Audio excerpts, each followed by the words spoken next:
Hi hello ನಮಸ್ತೆ friends, ನೀವು ನೋಡ್ತಾ ಇದ್ದೀರಾ Gogi Vijay tech YouTube channel. Friends, ನಾವು ಇಂದಿನ ವಿಡಿಯೋದಲ್ಲಿ PM ಕಿಸಾನ್ ಸಮ್ಮಾನ್ ನಿಧಿ ಯೋಜನೆಯ 21ನೇ ಕಂತು ಪಡೆಯಬೇಕಾದರೆ ರೈತರು ಯಾವ ಯಾವ ಅರ್ಹತೆಗಳನ್ನು ಯಾವ ನಿಬಂಧನೆಗಳನ್ನು ಹೊಂದಿರಬೇಕು ಎನ್ನುವ ಮಾಹಿತಿಯನ್ನು ಇಂದಿನ ವಿಡಿಯೋದಲ್ಲಿ ತಿಳಿದುಕೊಂಡಿದ್ದೇವೆ. ಅದೇ ಥರ ನಾವು ಇವತ್ತು ಈ ವಿಡಿಯೋದಲ್ಲಿ PM ಕಿಸಾನ್ ಸಮ್ಮಾನ್ ನಿಧಿ ಯೋಜನೆಯ 21ನೇ ಕಂತಿನ ರೈತರ ಪಟ್ಟಿ, ನಮ್ಮ ಗ್ರಾಮದ ರೈತರ ಪಟ್ಟಿ ಅಥವಾ ನಮ್ಮ ರೈತರ ಪಟ್ಟಿಯನ್ನು ಹೇಗೆ ನಮ್ಮ ಮೊಬೈಲ್ನಲ್ಲಿ ಚೆಕ್ ಮಾಡಿಕೊಳ್ಳಬಹುದು ಎನ್ನುವುದರ ಮಾಹಿತಿಯನ್ನು ಈ ವಿಡಿಯೋದಲ್ಲಿ ತಿಳಿದುಕೊಳ್ಳೋಣ.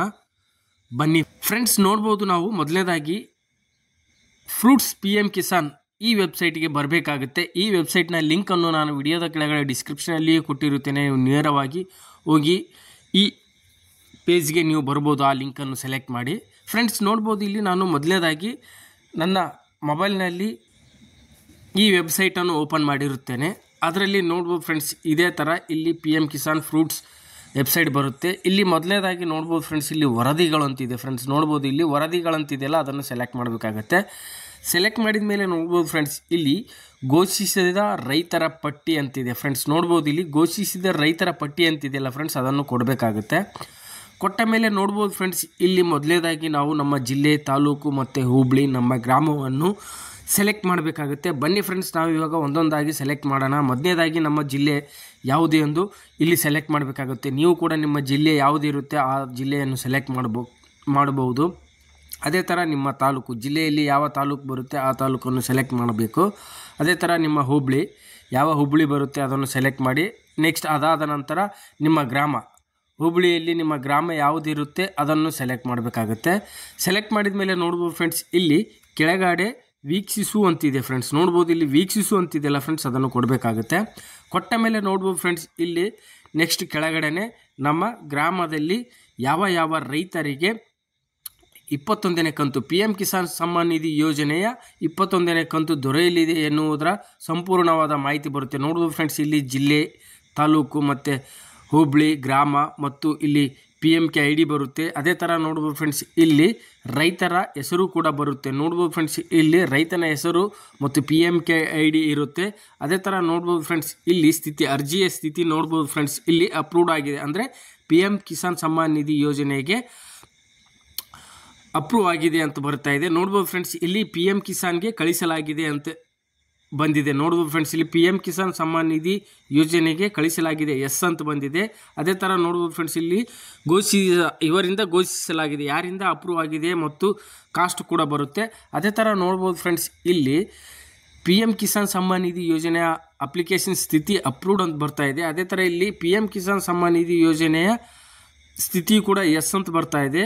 ಇದೇ ಥರ ನೀವು ಕೂಡ PM ಕಿಸಾನ್ ಸಮ್ಮಾನ್ ನಿಧಿ ಯೋಜನೆಯ ರೈತರ ಪಟ್ಟಿಯಲ್ಲಿ ನಿಮ್ಮ ಹೆಸರು ಇದೆಯೋ ಅಥವಾ ಇಲ್ಲವೋ ಎಂದು ಇಲ್ಲಿ ಚೆಕ್ ಮಾಡಿಕೊಳ್ಳಬಹುದು. ಫ್ರೆಂಡ್ಸ್, ನೋಡ್ಬೋದು, ಇಲ್ಲಿ ಇಷ್ಟೊಂದು ರೈತರ ಪಟ್ಟಿ ಇಲ್ಲಿ ಬರುತ್ತೆ. ನೋಡ್ಬೋದು ಫ್ರೆಂಡ್ಸ್, ಇಲ್ಲಿ ಒಂದು ರೈತರ ಹೆಸರು ಕೂಡ ಇಲ್ಲಿ ಕಳಿಸಲಾಗಿಲ್ಲ ಅಂತ ಬರ್ತಾ ಇದೆ. ನೋಡ್ಬೋದು ಫ್ರೆಂಡ್ಸ್, ಇಲ್ಲಿ PM ಕಿಸಾನ್ ಸಮ್ಮಾನ್ ನಿಧಿ ಯೋಜನೆಗೆ ಕಳಿಸಲಾಗಿಲ್ಲ ಅಂತ ಬರ್ತಾ ಇದೆ. ನೋಡ್ಬೋದು ಫ್ರೆಂಡ್ಸ್, ಇಲ್ಲಿ ಅಪ್ಲಿಕೇಶನ್ ಪೆಂಡಿಂಗ್ ಇನ್ GDA ಭೂಮಿ ಸಸ್ಪೆಕ್ಟ್ ಕೇಸ್. ನೋಡ್ಬೋದು ಫ್ರೆಂಡ್ಸ್, ಇಲ್ಲಿ ಅಪ್ಲಿಕೇಶನ್ ಪೆಂಡಿಂಗ್ ಇನ್ GDA ಭೂಮಿ ಸಸ್ಪೆಕ್ಟ್ ಕೇಸ್ ಅಂತ ಬರ್ತಾ ಇದೆ. ನೋಡ್ಬೋದು ಫ್ರೆಂಡ್ಸ್, ಇಲ್ಲಿ ಇವರಿಗೆ PM ಕಿಸಾನ್ ಸಮ್ಮಾನ್ ನಿಧಿ ಯೋಜನೆ 21ನೇ ಕಂತು ಬರುವುದಿಲ್ಲ. ನೋಡ್ಬೋದು ಫ್ರೆಂಡ್ಸ್, ಇಲ್ಲಿ ನೋ ಅಂತ ಬಂದರೆ 21ನೇ ಕಂತು ಬರುವುದಿಲ್ಲ. ಇದನ್ನು ನೋಡ್ಬೋದು ಫ್ರೆಂಡ್ಸ್, ಏತಕ್ಕೆ ಅಂದರೆ GDA ಭೂಮಿ ಸಸ್ಪೆಕ್ಟ್ ಕೇಸ್ ಆಗಿದೆ ಅಂತ ಬರ್ತಾ ಇದೆ. ಅದೇ ಥರ ನೋಡ್ಬೋದು ಫ್ರೆಂಡ್ಸ್, ಇಲ್ಲಿ ಯಾವುದಕ್ಕೆ ಬರುತ್ತಾ ಇಲ್ಲ ಎನ್ನುವುದರ ಮಾಹಿತಿ ಕೂಡ ಇಲ್ಲಿ ಬರುತ್ತೆ. ಇಲ್ಲಿ PM ಕಿಸಾನ್ ಸಮ್ಮಾನ್ ನಿಧಿ ಯೋಜನೆಯ ಕಳಿಸಲಾಗಿದೆ ಕಾಲಮ್ನಲ್ಲಿ ಇಲ್ಲಿ ನೋ ಅಂತ ಬಂದರೆ ಖಂಡಿತವಾಗಿ PM ಕಿಸಾನ್ ಸಮ್ಮಾನ್ ನಿಧಿ ಯೋಜನೆಯ 21ನೇ ಕಂತು ಈ ರೈತರಿಗೆ ದೊರೆಯುವುದಿಲ್ಲ. ಅದೇ ಥರ ಇಲ್ಲಿ ಎಸ್ ಅಂತ ಬಂದರೆ ಖಂಡಿತವಾಗಿಯೂ ನಿಮ್ಮ PM ಕಿಸಾನ್ ಸಮ್ಮಾನ್ ನಿಧಿ ಯೋಜನೆಯ 21ನೇ ಕಂತು ನಿಮಗೆ ಬರುತ್ತದೆ. ಫ್ರೆಂಡ್ಸ್, ಅದೇ ಥರ ನೋಡೋಣ ಫ್ರೆಂಡ್ಸ್, ನಾವಿವಾಗ ಪಟ್ಟಿಯಲ್ಲಿ PM ಕಿಸಾನ್ ಸಮ್ಮಾನ್ ನಿಧಿ ಯೋಜನೆಯ ಕಳಿಸಲಾಗಿದೆ ಕಾಲಮ್ನಲ್ಲಿ ನೋ ಅಂತ ಏಕೆ ಬಂದಿದೆ ಎಂದು ತಿಳಿದುಕೊಳ್ಳಬೇಕಾದರೆ ಇಲ್ಲಿ ಮೊದಲನೇದಾಗಿ ಹೋಮ್ ಸ್ಕ್ರೀನ್ಗೆ ಬರಬೇಕಾಗುತ್ತೆ. ಫ್ರೆಂಡ್ಸ್, ನೋಡ್ಬೋದು, ಇಲ್ಲಿ ನಾನು ಹೋಮ್ ಸ್ಕ್ರೀನ್ಗೆ ಬಂದಿದ್ದೇನೆ. ಅದೇ ಥರ ಇಲ್ಲಿ ಸ್ಥಿತಿ ಪರಿಶೀಲಿಸಿ ಅಂತಿದೆ. ಫ್ರೆಂಡ್ಸ್, ನೋಡ್ಬೋದು, ಇಲ್ಲಿ ಸ್ಥಿತಿ ಪರಿಶೀಲಿಸಿಯಲ್ಲಿ ಏನು ಸೆಲೆಕ್ಟ್ ಮಾಡಿದ ಮೇಲೆ ಇಲ್ಲಿ P M K I D ಸಿಗುತ್ತಲ್ಲ ಫ್ರೆಂಡ್ಸ್, ಆ ಪಿ ಎಮ್ ಕೆ ಐ ಡಿಯನ್ನು ಇಲ್ಲಿ ತೆಗೆದುಕೊಳ್ಳಬೇಕಾಗತ್ತೆ. ತೆಗೆದುಕೊಂಡು ಇಲ್ಲಿ ಪಿ ಎಮ್ ಕೆ ಐ ಡಿಯನ್ನು ಹಾಕಬೇಕಾಗುತ್ತೆ ಫ್ರೆಂಡ್ಸ್. ಬನ್ನಿ ಫ್ರೆಂಡ್ಸ್, ನಾವು ಇವಾಗ ಪಿ ಎಮ್ ಕೆ ಐ ಡಿಯನ್ನು ಇಲ್ಲಿ ಹಾಕಿ ಎರರ್ ಏನಿದೆ ಎನ್ನುವುದರ ಮಾಹಿತಿಯನ್ನು ಪಡೆದುಕೊಳ್ಳೋಣ. ಓಕೆ ಫ್ರೆಂಡ್ಸ್, ನೋಡ್ಬೋದು ನಮಗೆ P M K I D ದೊರೆತ ಮೇಲೆ ಇಲ್ಲಿ ಪಿ ಎಮ್ ಕೆ ಐ ಡಿಯನ್ನು ಹಾಕಬೇಕಾಗುತ್ತೆ. ಬನ್ನಿ ಫ್ರೆಂಡ್ಸ್, ನಾವಿವಾಗ ಇಲ್ಲಿ P M K I D ಇರುತ್ತಲ್ಲ ಅದನ್ನು ಹಾಕಿದ್ದೇವೆ. ನೋಡ್ಬೋದು ಫ್ರೆಂಡ್ಸ್, ಇಲ್ಲಿ ನಮ್ಮ P M K I D ಬರುತ್ತಲ್ಲ ಅದನ್ನು ಹಾಕಿ ಇಲ್ಲಿ ಕೆಳಗಡೆ ಹುಡುಕಿ ಅಂತಿದ್ದಿಲ್ಲ ಫ್ರೆಂಡ್ಸ್, ಅದನ್ನು ಕೊಡಬೇಕಾಗುತ್ತೆ. ಕೊಟ್ಟ ಮೇಲೆ ನೋಡ್ಬೋದು ಫ್ರೆಂಡ್ಸ್, ಇಲ್ಲಿ ಅರ್ಜಿಯ ಸ್ಥಿತಿಯನ್ನು ವೀಕ್ಷಿಸಿ ಅಂತಿದೆ. ಅದೇ ಥರ ನೋಡ್ಬೋದು ಫ್ರೆಂಡ್ಸ್, ಅರ್ಜಿಯ ವಿವರಗಳು, P M K I D ಮತ್ತು ಇಲ್ಲಿ ಅರ್ಜಿದಾರರ ಹೆಸರು, ಅರ್ಜಿಯ ಸ್ಥಿತಿ ನೋಡ್ಬೋದು ಫ್ರೆಂಡ್ಸ್. ಇಲ್ಲಿ ಅಪ್ಲಿಕೇಶನ್ ಪೆಂಡಿಂಗ್ ಇನ್ GDA ಭೂಮಿ ಸಸ್ಪೆಕ್ಟ್ ಕೇಸ್ ಅಂತ ಬರ್ತಾ ಇದೆ. ನೋಡ್ಬೋದು ಫ್ರೆಂಡ್ಸ್, ಇಲ್ಲಿ ಅಪ್ಲಿಕೇಶನ್ ಪೆಂಡಿಂಗ್ ಇನ್ ಭೂಮಿ ಸಸ್ಪೆಕ್ಟ್ ಕೇಸ್ ಅಂತ ಬರ್ತಾ ಇದೆ. ಇದರಲ್ಲಿ